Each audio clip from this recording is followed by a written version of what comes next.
Dr. Lydia Triana yang akan menyampaikan materi tentang stigma dalam tinjauan sosiologi kesehatan jiwa. Selamat siang Bapak Ibu semuanya, terima kasih atas kesempatannya. Mungkin ini judul saya adalah kebijakan kesehatan jiwa menuju kesetaraan kesehatan jiwa komunitas. Jadi mungkin kalau tadi sudah dibahas di level makro dan di level mikro, saya naikin lagi ke level makro kaitannya dengan kebijakan kesehatan jiwa di Indonesia. Nah, Bapak Ibu sekalian, ini materi ini saya ambil berdasarkan hasil riset saya di dalam disertasi saya tahun 2021 ya. Di sini kita lihat kondisi kesehatan jiwa di Indonesia saat ini.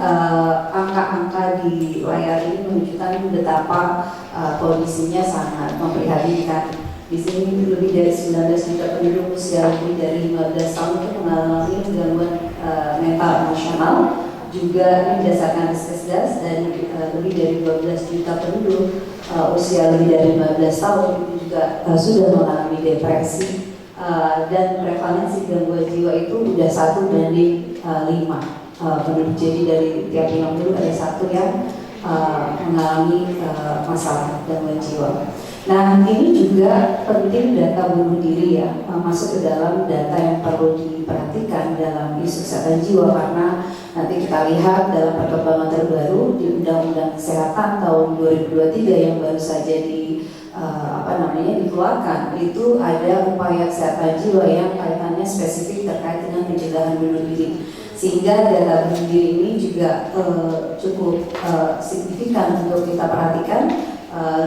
Data yang dari Mbak Anissa juga tadi menunjukkan bahwa suicidal tone itu sudah cukup menjadi alarm buat kita bersama. Nah, di sini terlihat data bunuh diri per tahun itu 1.800 atau 5 orang melakukan bunuh per hari. Ini kami dapat datanya dari Badan Litbang Kesehatan 2016 gitu ya. Nah, ini menunjukkan bahwa di sini kelihatannya di usia 10 sampai 39 tahun, dan ini cukup usia yang rawan ya, dan di usia produktif malah. Lalu jumlah psikiater menunjukkan angka yang juga rasionya 1:250.000 penduduk. Psikolog klinis juga rasionya 1:90.000 penduduk. Nah, ini jauh dari ideal. Nah, jumlah rasio ideal sebenarnya menurut WHO itu untuk psikiater dan psikologi klinis itu 1:30.000. Nah, di Indonesia sendiri juga kita tahu sebagai negara kepulauan,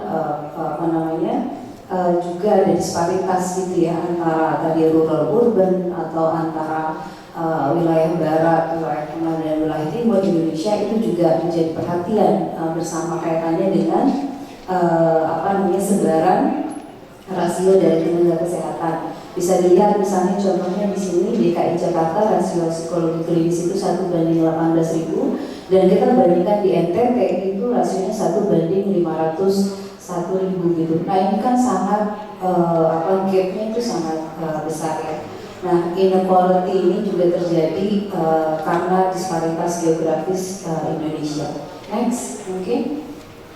Nah, dalam konteks itu, Undang-Undang Kesehatan tahun nomor 17 tahun 2003 ini sebenarnya sebelumnya sudah ada tahun 2014 tentang Undang-Undang Kesehatan Jiwa. Namun kemudian digantikan dengan undang-undang baru ini yang dari 91 pasal menjadi 12 pasal di dalam undang-undang baru. Setidaknya ada aspek-aspek ini yang menjadi perhatian kita untuk masalah kesehatan jiwa. Yang pertama terkait dengan upaya kesehatan jiwa itu termasuk pencegahan bunuh diri menjadi concern di dalam undang-undang ini.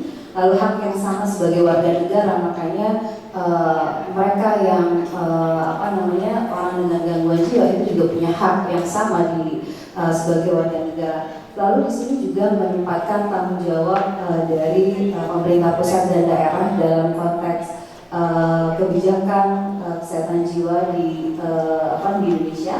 Lalu upaya kesehatan jiwa itu melibatkan peran keluarga dan masyarakat. Nah, ini nanti saya akan masuk di sini karena di sosiologi dan di Fakultas Sosial Politik kita perlu melihat bagaimana peran institusi terkecil dari dalam masyarakat, yaitu keluarga dan dalam hal ini dan masyarakat pada umumnya. Nanti saya lihat dalam konteks komunitas gitu ya, bagaimana melakukan upaya ini. Lalu pemeriksaan kesehatan jiwa untuk kepentingan hukum itu juga sudah menjadi amanat dari undang-undang ini. Makanya setiap orang yang diduga gitu ya memiliki ada masalah kesehatan jiwa dan dia terlibat hukum, maka dia perlu di assessment gitu ya secara mental. Lalu pemeriksaan kesehatan jiwa untuk melaksanakan pekerjaan tertentu atau menduduki jabatan tertentu juga itu juga jadi amanat dari undang-undang ini. Next mungkin, ini sebenarnya Kementerian Kesehatan itu sudah punya ya dari tahun 2009 tentang kebijakan kesehatan jiwa komunitas, di mana kalau kita lihat dari piramida ini, maka kuning ke atas itu sebenarnya layanan kesehatan jiwa yang formal, yang basisnya adalah layanan kesehatan formal, mulai dari primary healthcare itu puskesmas kita punya di seluruh Indonesia gitu ya. Lalu ada rumah sakit umum di level yang tersekunder, dan RSJ itu yang tersier.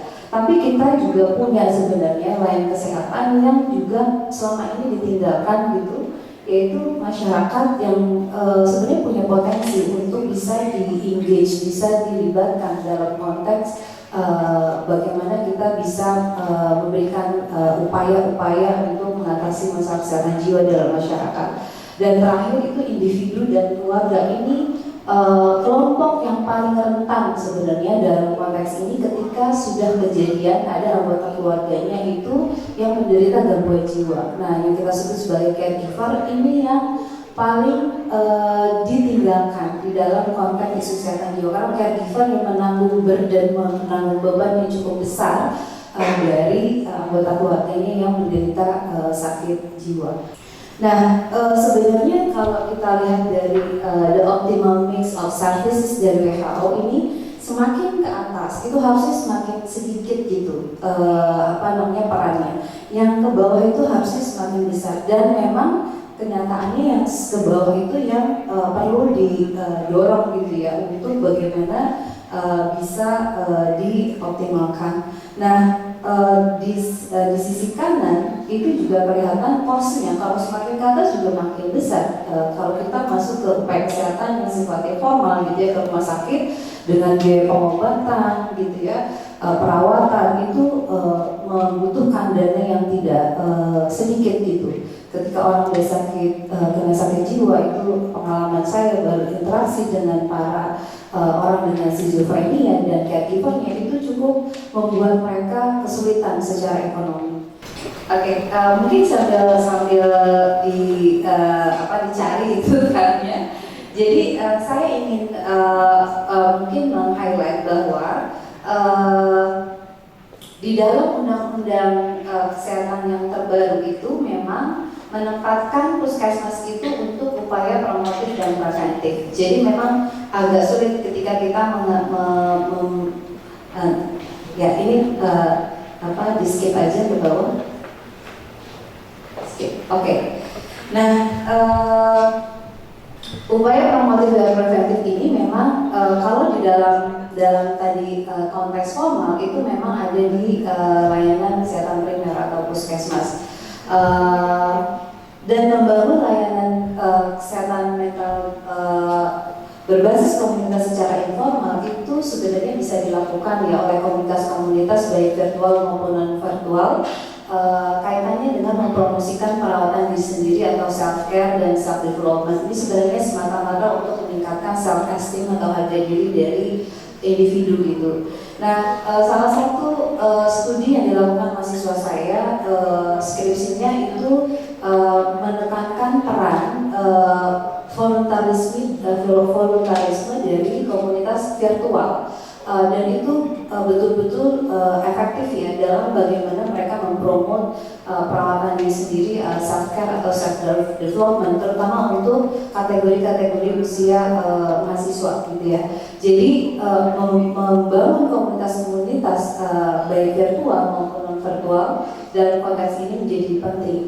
Lalu layanan kesehatan jiwa berbasis komunitas yang berada dalam kerangka formal itu seperti day center gitu ya, tempat penitipan, daycare, layanan rehabilitasi, mobile crisis, jemput bola, layanan ke rumah, home health atau bantuan kepada keluarga itu sebenarnya bisa dilakukan oleh baik rumah sakit jiwa, rumah sakit umum maupun puskesmas. Namun tidak semua rumah sakit menyediakan layanan ini, itu yang menjadi persoalan. Nah, salah satu rumah sakit jiwa di Jakarta, Soeharto Harjah ini memiliki daycare yang terintegrasi dengan layanan rumah sakit yang melakukan peran rehabilitasi psikososial dan rehabilitasi sosial. Ini sebenarnya menyiapkan ODGJ gitu ya untuk bisa terlibat lagi dalam kegiatan di masyarakat. Namun sekali lagi kendala terjadi adalah keluarga seringkali tidak mampu mengakses layanan karena alasan jarak dan biaya. Nah, ini menjadi burden buat keluarga. Next. Nah, dalam hal caregiver gitu ya dan upaya kesehatan jiwa komunitas ini menjadi penting buat kita melihat peran caregiver yang selama ini menanggung beban yang seharusnya ini di-share bersama dengan negara gitu. Tapi seringkali yang kenyataannya yang saya temui di lapangan hasil studi saya itu caregiver itu menanggung beban yang cukup berat gitu ya ketika ada anggota keluarganya yang menderita sakit jiwa, dalam hal ini schizophrenia. Nah, sehingga manajemen resiko caregiver, manajemen penyakit untuk ODGJ misalnya terkait dengan residential care atau daycare, manajemen stres caregiver, sistem jaminan sosial kesehatan melalui BPJS, namun juga dalam bentuk tunjangan. Dan dalam hal ini caregiver juga butuh bantuan sosial atau social assistance gitu ya, atau asuransi sosial karena mereka jadi kurang produktif karena merawat anggota keluarganya yang menderita sakit jiwa.